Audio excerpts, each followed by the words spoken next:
안녕하세요. 예수목장교회 이노희 목사입니다. 오늘 공부하실 내용은 웨스터민스터 신앙 소요리 문답 34문입니다. 양자로 삼으심이 무엇입니까? 양자로 삼으심은 하나님께서 값없이 주시는 은혜의 행위이고, 이로써 우리가 하나님의 자녀의 수에 들게 되고 자녀의 모든 특권을 누릴 수 있게 됩니다. 양자라고 하는 것은 입양을 의미합니다. 우리가 지금 그 구원의 서정, 성령론, 구원론에 대해서 공부하고 있는데요. 성삼위 하나님께서 인간의 구원 계획을 논의하시고, 성부 하나님께서 인간의 구원을 계획하시고, 성자 예수님께서 인간의 구원을 실행 성취하시고, 성령 하나님께서 그 구원을 우리에게 적용해 주시는 것입니다.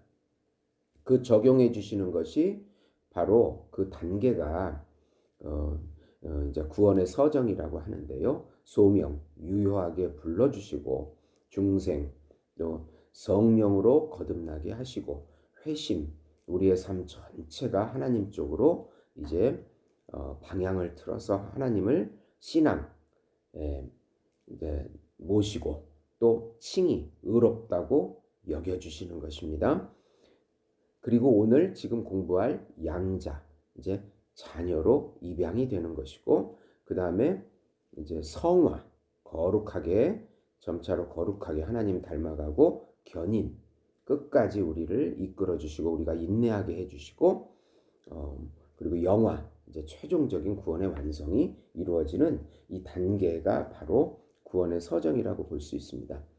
예수님도 성령의 비둘기같이 임하셔서 성령에 이끌리셔서 사역을 하셨고, 또 예수님이 하신 모든 것을 우리를 위해서 적용해 주시는 것이 바로 성령 하나님이십니다. 예. 우리 개혁주의는 우리 말씀이 우리 안에 마음에 새겨져 가지고 성령으로 새겨져서 성령의 능력으로 삶을 살아가는 것이 우리 개혁주의의 삶의 모습입니다. 오늘 말씀 보시면은 양자로 삼으심이 무엇입니까? 양자로 삼으심은 하나님께서 값없이 주시는 은혜의 행위다. 요한 1서 3장 1절 보시면, 보라, 아버지께서 어떠한 사랑을 우리에게 베푸사 하나님의 자녀라 일컬음을 받게 하셨는가? 우리가 그러하도다. 그러므로 세상이 우리 알지 못하면 세상이 우리를 알지 못함은 그를 알지 못함이라. 계속 이 구원의 서정에서 하나님의 값없이 주시는 은혜의 행위다, 이 말이 붙어 있어요. 이 말은 우리 공로가 아니다. 이것은 전적으로 하나님의 은혜다. 이게 공짜로 주어지는 것이다. 우리가 무슨 공로를 해가지고 하나님께 도달할 수 있는 상태가 아닙니다. 전적으로 하나님과 단절이 되어 있기 때문에 하나님을 알지도 못하고 하나님을 사랑하지도 못하는 상태에서 우리가 아무리 애를 써도 수행을 하고 뭐 좋은 일을 한다 해서 하나님이랑 관계가 회복되는 것이 아닙니다. 가톨릭은 신인 협력이라고 그래가지고 그리스도의 은혜로 구원을 받고, 또 우리의 공로나 성인의 공로나 그 다음부터는 그 공로가 들어가야 또 구원에 이른다, 이런 신인 협력을 주장하는데 이것은 거짓된 진리입니다. 전적으로 값없이 주시는 하나님의 은혜입니다. 이게 예수님을 모르면 우리를 세상이 예수님을 모르기 때문에 우리를 잘 모릅니다. 이거 신비고 비밀이에요. 이 은혜를 받은 사람들에 대해서 성삼위 하나님이 신비입니다. 한 본질 안에 세 인격으로 존재하신 하나님, 예수님도 신비입니다. 한 인격 안에 신성과 인성이 섞이지 않고 또 같이 있는, 이것이 신비죠. 성령께서 우리 안에 내주하셔서 구원을 적용해 주시는 것도 신비입니다. 예수님을 통해서 적용해 주시는 것도 신비입니다. 이것은 세상 사람들이 아무리 수행을 많이 하고 공부를 많이 해도 이 신비를 깨닫지 못합니다. 하나님의 은혜이기 때문에. 인간 쪽에서는 어떤 공로나 지식을 통해서도 알지 못하는 것입니다. 네. 그래 은혜입니다. 우리가 하나님을 알게 되고 예수님을 알게 된 것은 은혜입니다. 그래서 은혜를 받아서 우리가 선한 일도 하고 또 좋은 또 뭐 교회도 세우고 또 어려운 사람 돕기도 하고 봉사도 하고 헌금도 하는 것이지 그것이 우리의 공로가 되는 것은 아닙니다. 네. 구원에 이르는 공로가 구원에 이르는 근본이 될 수는 없다. 그런 의미인 것입니다. 이로써 우리가 하나님 자녀의 수에 들게 되고 하나님 자녀의 수에 이제 들어가게 됐다. 그러면은 들어가지 못했다는 거잖아요. 들어가지 못한 상태에서 들어갔다는 거니까. 아담의 타락을 통해서 모든 사람들은 하나님과의 관계가 단절된 것입니다. 은혜를 받은 사람 제외하고는. 그러면 그 상태는 어떤 상태냐? 사단이 아비예요. 사단의 지배를 받는 사단의 자녀인 거죠. 그러나 예수님을 통해서 하나님의 자녀의 수에 들게 됩니다. 관계가 다시 회복이 되는 것이고 자녀로 입양이 되는 것입니다. 제 친척 중에 한 분이 캐나다에 사는데 우리 한인 부부가 입양을 했습니다. 그런데 외국인을 입양했어요. 예. 그래서 그 머리가 노랗고 우리 한국에 와서 만났는데 전혀 얼굴 형태, 머리 색깔, 눈동자, 얼굴 생김새 형이 한국 사람이 전혀 아닙니다. 그런데 말은 한국말을 조금씩 하게 되고 한국인 아빠 엄마를 닮게 돼요. 놀라운 일이죠. 네, 그게 입양입니다. 전혀 다른 종자가 은혜를 받아가지고 입양이 돼가지고 하나님을 닮아가는 것입니다.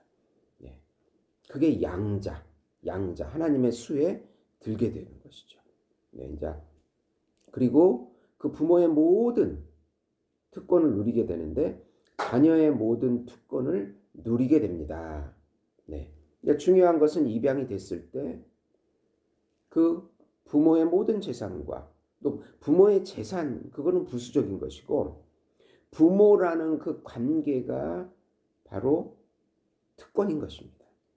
우리가 입양이 됐을 때 하나님 자녀가 됐을 때 하나님이 우리 아버지가 되어주시는 것입니다. 우리는 자녀가 되는 것이고 그리고 아버지의 모든 성품과 아버지의 모든 것들을 그 생명을 누리게 되는 것이죠. 여기서 자녀의 모든 특권을 누린다. 예수님 그 특권 그걸 기업이라고 합니다. 성경은 기업이라고 하는 거예요. 그냥 단지 그것을 재산이라고 생각하지 마시고 예수님이라고 하는 모든 그 생명 그 기업이 예수님이세요. 그분과 연합이 돼서 누리게 되는 것입니다. 생명을 누리게 되고 하나님이 우리의 아버지가 되고 자녀가 돼서 그 관계 그 사랑의 관계를 누리게 되는데 성경 말씀 보시면 출애굽기 4장 22절 너는 바로에게 이르기를 여호와 말씀에 이스라엘은 내 아들 내 장자라.